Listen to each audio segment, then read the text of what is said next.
all we are searching for is a fake agency. Well, it's fake. There's no need to search for it. I mean, it's non-existent, isn't it? Well, as you can see in the image that we put up before we came on air, somehow it exists. So this fake agency scandal stands as one of the most astonishing security and institutional, should I call it failure or loop or gap or whatever it is, in our modern political history. It centers on a completely fabricated federal entity. But is it completely fabricated? Because the fabrication is in the budget. But you know what? Our specialists are going to be speaking to that. Of course, that agency, for those of you who don't know it, is the so-called Federal Foreign Intervention Promotion Council, which managed to infiltrate the highest tiers of government, secure a 1.3 billion naira budget allocation, and host foreign diplomats right out of the federal secretariat. Far from a simple case of identity theft, this crisis has triggered a 10 billion naira defamation lawsuit, a high-level presidential probe, and serious questions about how deep the corruption runs within our civil service. This morning, we have two gentlemen to discuss this with us. We have a techpreneur and public affairs commentator, Enitan Bello, with us in the studio. Thanks for joining us today. Thank you very much, sir. We also have Tunde Aremu, who is a policy, research, and influencing manager with a Plan International Nigeria. Thank you so much for your time this morning, sir. Right. Thank you. Good morning. Yeah. I don't know what your first question would be, but imagine it could be, how is this even possible? Well, interestingly, we hosted Simon Lalong, who said that it is very, very possible. Wow. Because there was a language, and this is where my first question would be. In the conversations, either written or verbal, that the so-called DG of the so-called agency put out, said it was a particular fellow that helped him to procure the appointment letter. The word procure, I flagged on my mind. Purchase. That was a, come on. So what are your thoughts on that? Okay, so that framing is actually the thing to flag. Okay. Because he used procure. Interestingly. Okay. So he did an interview with Very Dark Man recently, where he said, Very Dark Man asked him, have you met the chief of staff face to face? He said no. So how did you not get this thing? He said it's his friend that helped him. So Very Dark Man now pushed, have you spoken to the chief of staff? He said yes. Was it video call? He said no. But it was via phone call through his friend. His destiny helper. So now, if you look at, I went to search because this thing was baffling to me. Yeah. I searched and I found similarities between this Adeyemi guy and his friend. So this is what they do.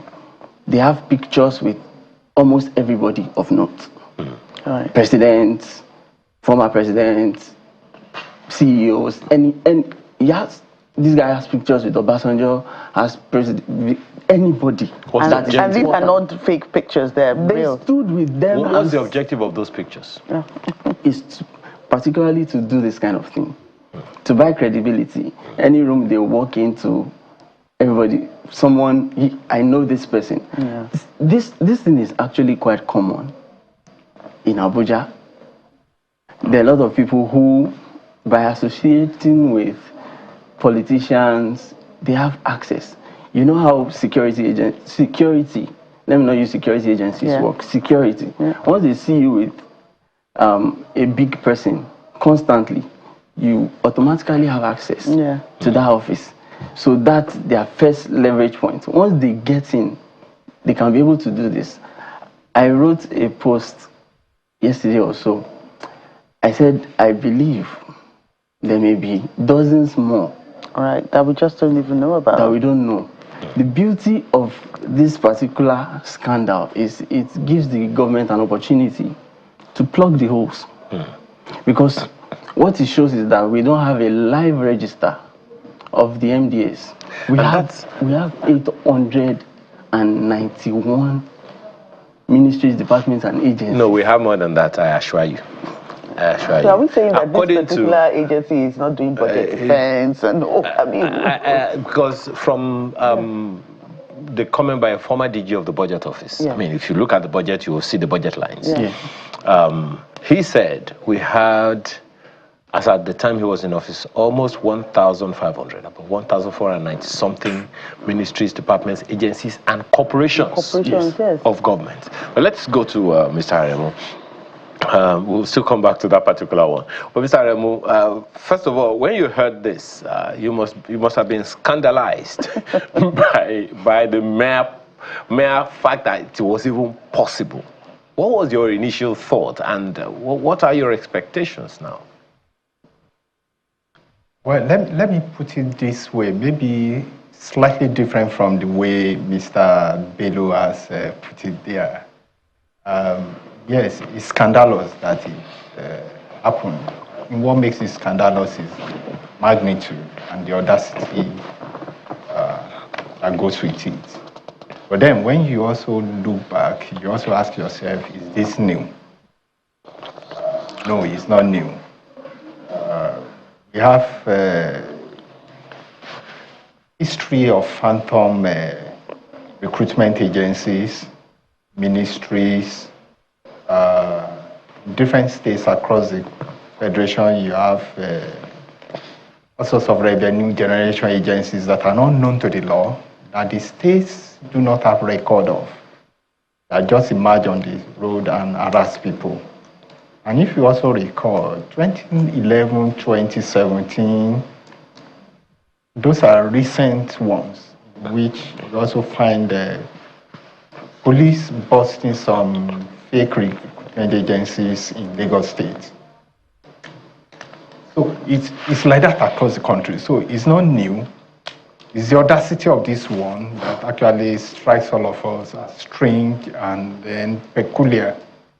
And then if you also ask us, why is it happening? I'm taking it back to what Mr. Bello said earlier on, and what the former Auditor General of the country also said. It's also that, is it happening? It has been happening. Why is it happening is a question, because this actually is systemic failure. It's not because what we're also getting wrong is that we are focusing on that individual. It goes beyond that individual. You also have to look at the system itself. Because one of the things I try to do is to actually look for a registry or a database of government agencies, government institutions, parastatals, and there's actually no unified one anywhere. I couldn't trace it online. And for a number of years now, I've been working on budget analysis. And as the person you interviewed earlier said, it's true that we have so many agencies that we don't know what they are meant to work on. They duplicate efforts of other agencies. And then you find out that there are also disconnects between different agencies of government. So even tracking agencies also become very hard. And this is what this person, this individual and his friend took advantage of. Well, you know, what's also interesting, Mr. Aremu, just a second. What's also interesting is that this so-called PFIPC was supposedly attached to a Presidential Economic Advisory Council. That council operated actively, was set up under President Muhammadu Buhari, who is now late. When President Tinubu came in, he dissolved that council and set up another one, totally different in nomenclature from this one. So what, in your opinion, could have happened such that those in the top echelon could still attribute something to a phantom council, phantom presidential council, which ceased to exist about 2 or 3 years ago? What are your thoughts on that? Well, it also shows the flaw in our system. You call it gap earlier on. I will say flaw. I mean, why is it a flaw? It's also that we don't have records of institutions, we don't have records of agencies, and then the monitoring mechanism is also very weak. That's what it also means. If that agency under President Muhammadu Buhari had been dissolved by President Tinubu, how come another agency emerged, attaching itself to that one? And nobody flagged it. And if you also notice what happened, if you check the record, as far back as September 2025, Nigeria Investment Promotion Council had actually raised concern about this phantom agency. Well, the Ministry of Foreign Affairs, probably after it had raised a note verbal for this agency, also realized probably there were some flaws, there were some mistakes, and also quickly alerted the office of the Secretary to the Federal Government of Nigeria.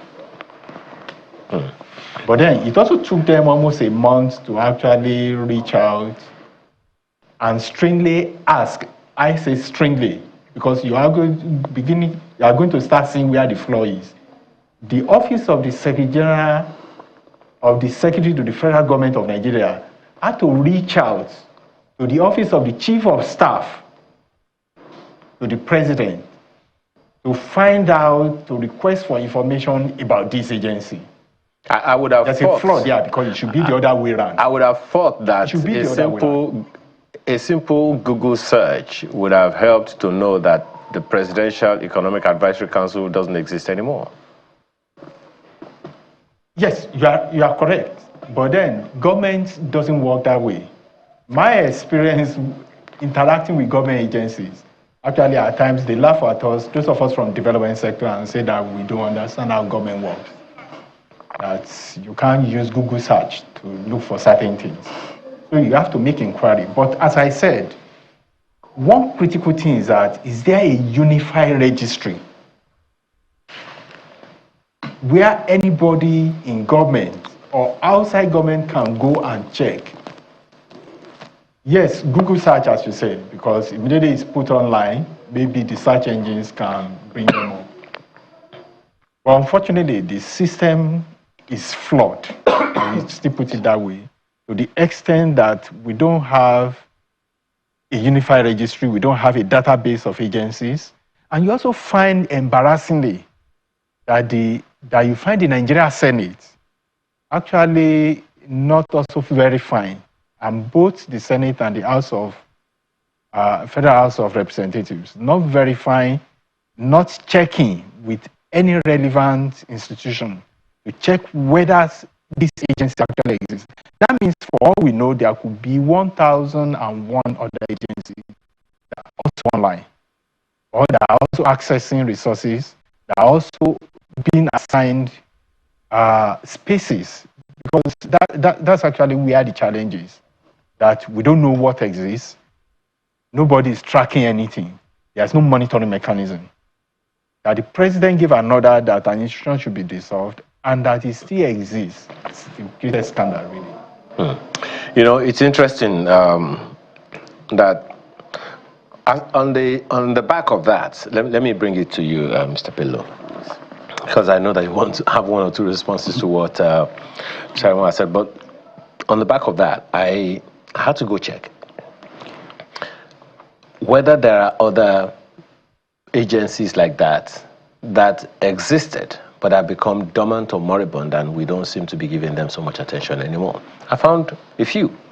NERFund is relatively known, but NERFund has gone dormant for a while. I don't know whether it is still active, but the law that sets it up, I'm not sure that law has been repealed. So someone could wake up tomorrow now and say, I'm an agency performing under NERFund. And then there's also the Nigerian Coal Corporation or something like that since like the 50s. It's only recently that the House of Representatives is trying to set up a National or Nigerian Coal Development Commission. But that has not been repealed. So anyone could wake up tomorrow now and say, hey, I am representing this agency of government. Do you see that also playing out in this regard? Yes, sir. Very much.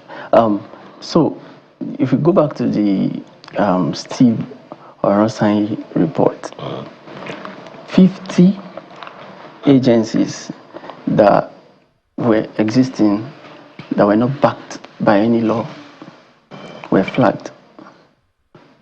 So, and you know, since then there has been white papers, nothing has been done.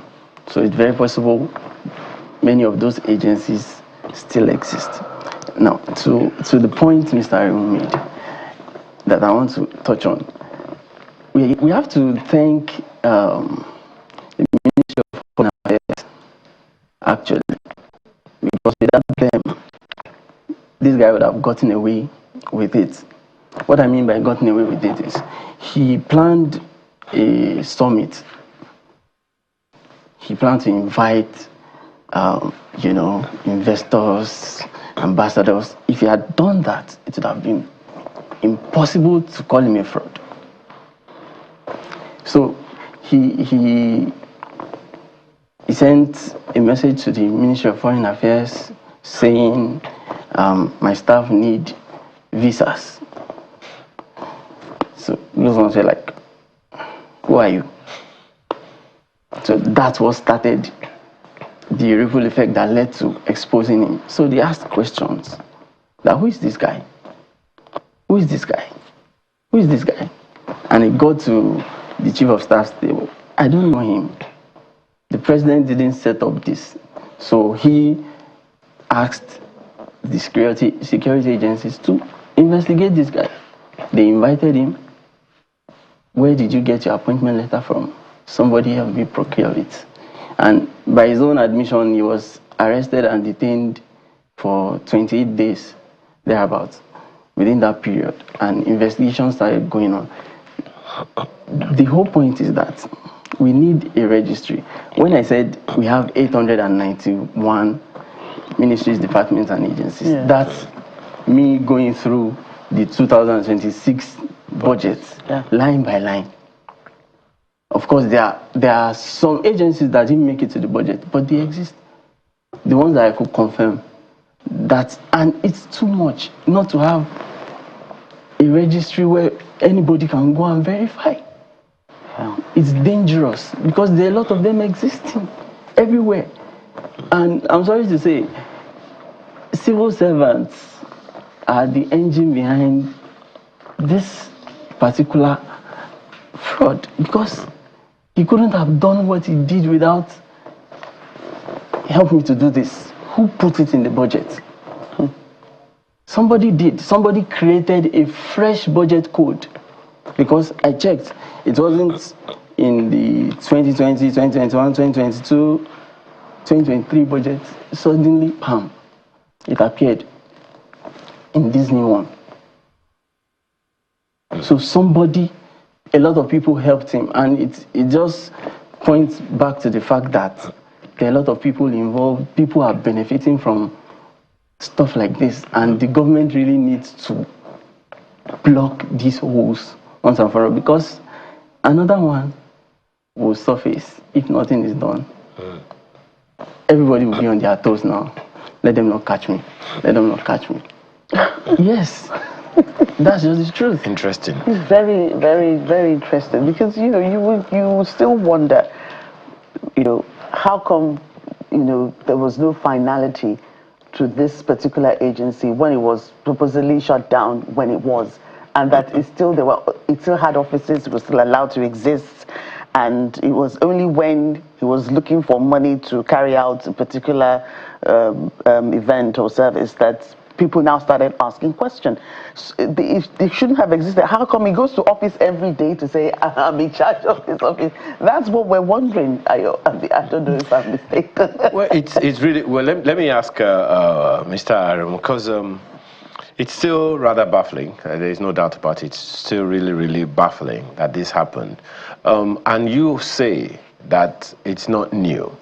Mr. Bello here has mentioned the Oronsayi report and the fact that government ought to have this probably wouldn't exist if government had taken their ransomware report as seriously as many Nigerians suspect.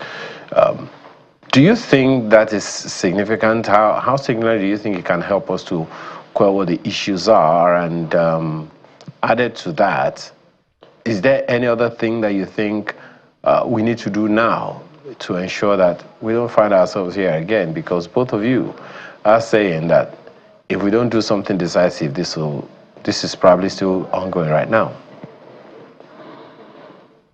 Yes, thanks. Yeah, there are quite a number of things we could do. The Orosanye report is just one of them. We also know the challenge we have is also the issue of continuity in government. When Dr. Okonjo-Iweala, when she was coordinating of economy and race issues around insurance agency, some of us disagree with her, not to the extent of the need for reform or the approach. But we are happy that she actually took cancer then, and there was an audit. Where's the report of that audit?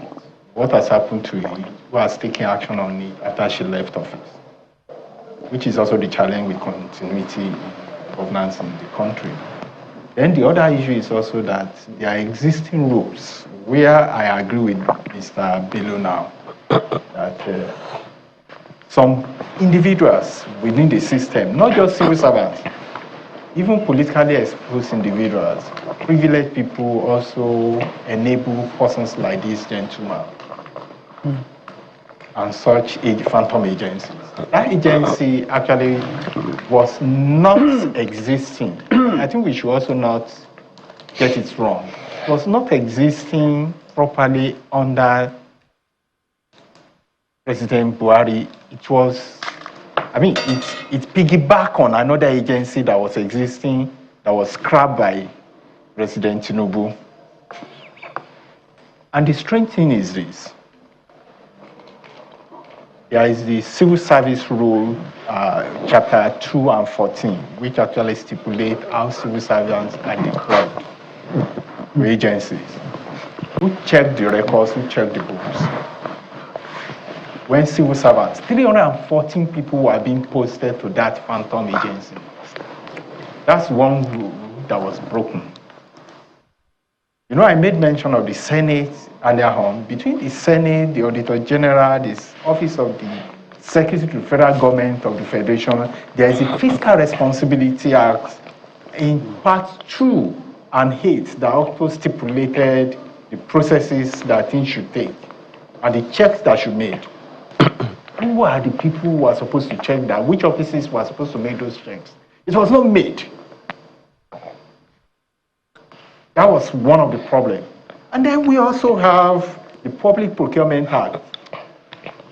When you hear Public Procurement Act, the tendency is to think about contracts and all sorts of things. In Chapter 16, it actually speaks about even allotment of space in highly security environment in such places as the Federal Secretariat. How did the man get that space? Who did the check? Who allotted the space? That's another rule that was broken. Then, the intelligence sharing framework was also sidelined or was not efficiently followed or triggered. Because you also found out that it took a long time for the different offices to also act on information. These are also some of the things that we also need to check. Yes, so until we start looking at those rules, ensure the effectiveness, efficiency, the observation, and the application of the rules. You are going to keep having this. It's going to record. This will not be the first one. And as Mr. Bello said, I agree with him. For all you and I know, there could be about 50 more of such phantom agencies existing that we don't know of yet. Right, and it won't stop because people are afraid, or people just on their own will feel that, okay, let's stop it. there has to be some sanctions. There has to be consequences for this. These rules that have been broken, some people have to answer for it. Right. Unless it happens, Yes, there won't be any deterrent factor. Mr. Aremu, I'm quite baffled.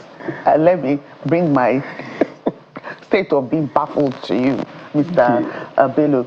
Because he spoke about rules being broken. What rules? Because what kind of system are we running?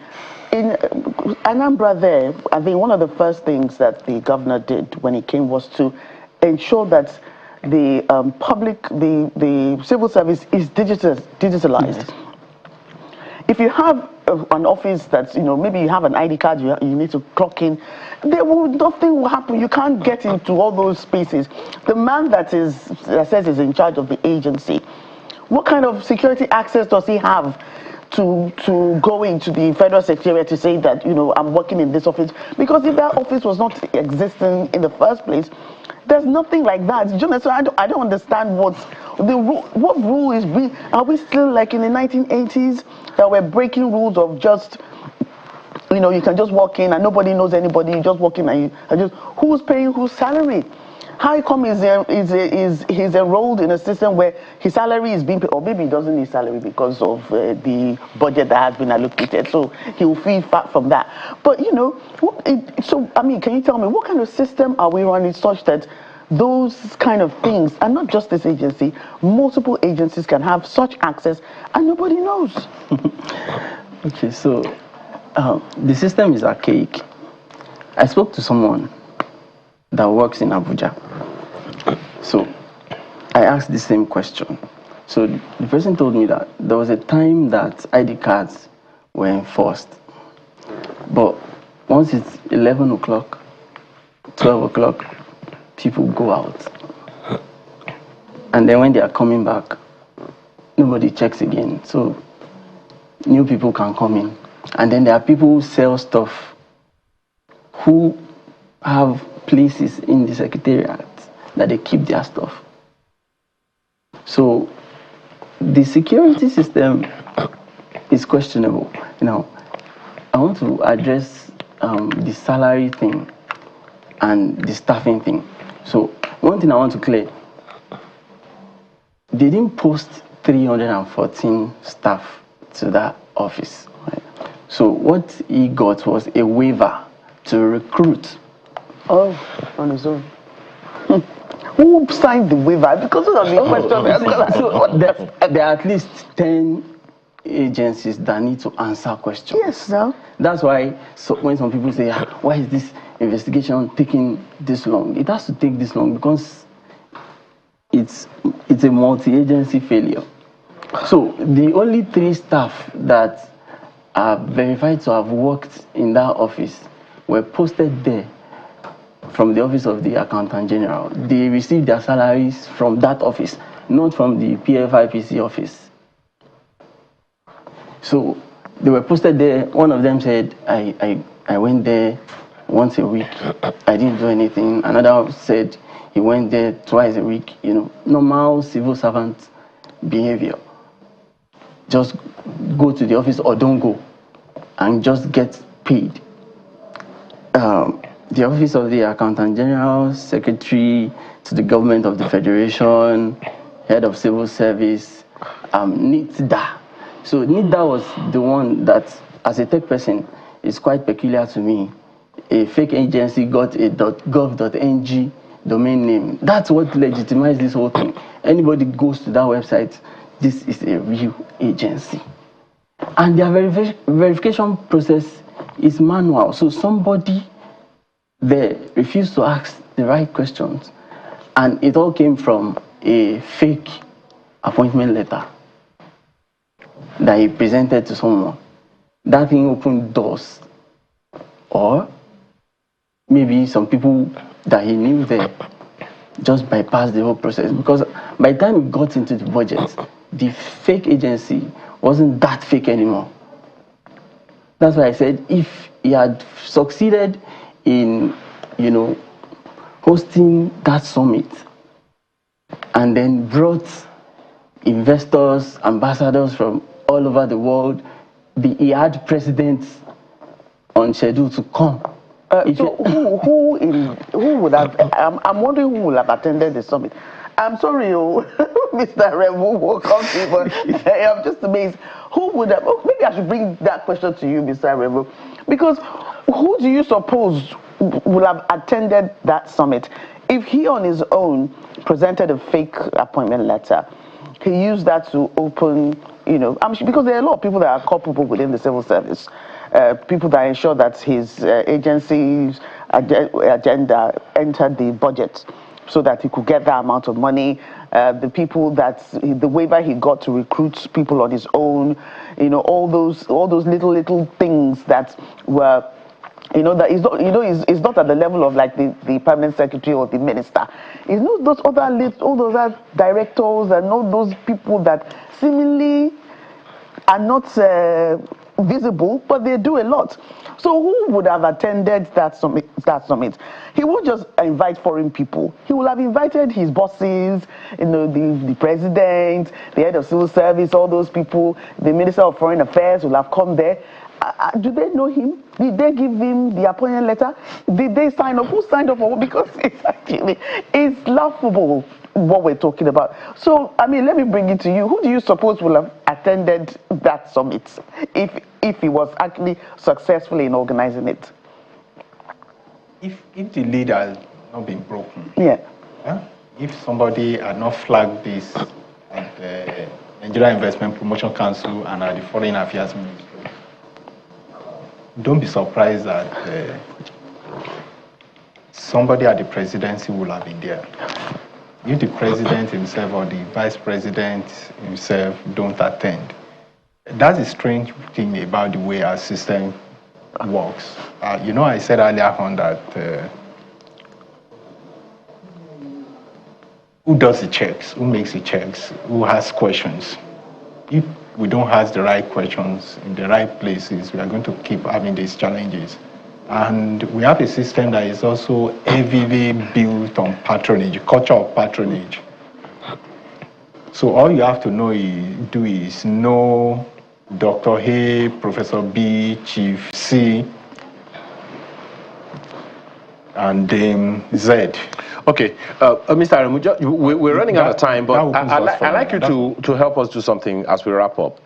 The president has ordered a 30-day investigation of this whole thing. ICPC has that responsibility. And of course, the chief of staff will also be investigated and all of that. What are the things that you hope this investigation by the ICPC will cover? Do you think the ICPC will do a thorough job? Or, as you said, is there a risk of patronage? Well, ICPC needs to be conscious of one reality now. People out there are cynical about not just the ICPC, but about the whole system. You see everywhere online, in conversations, offline and online, people are actually expressing doubt that this will happen. Don't also forget that in the past administration, especially the administration of President Muhammadu Buhari, we had PACAC, Presidential Advisory Committee Against Corruption. There were a lot of things that was done by that advisory committee then, and some of them became very controversial. But there are issues that are still lingering, that have not been resolved. Some issues they flagged them. And some of them are with ICPC, because fortunately the executive secretary of PACAC then ended up being chair of ICPC and took some of these issues with him there.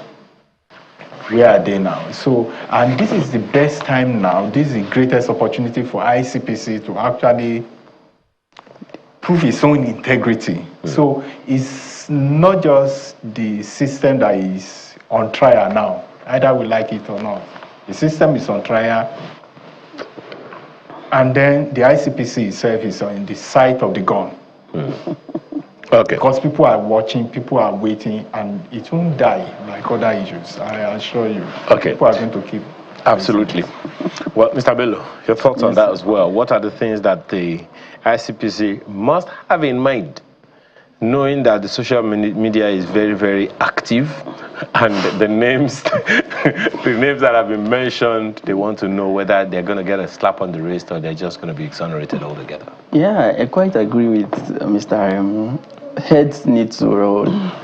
Heads just need to roll. Everybody. I'm particularly invested in this case because any update that comes, I write about it. Nobody can hide. Heads need to roll. Everybody involved needs to, because it's a national disgrace. It's in the BBC, for crying out loud. We have enough bad news about Nigeria. Why this one? Okay. Heads must roll, he says. Well, thankfully, the head of the website has rolled. PFIPC.gov.ng is inactive. So let's say that one is gone. Well, thank you very much for your time this morning. Anita Bello is a techpreneur as well as a public affairs commentator. We appreciate your time today. Thank you, sir. We have also had Mr. Tunde Aremu, who is a policy, research and influencing manager at Plan International Nigeria. Thank you so much for your time and your perspectives today. Thank you very much. When we return, we're asking the question, why are you tired? Why are you always tired? No, good. That's why. Why are you always tired? We'll find out when we return. In case you are not tired, find out why you are tired.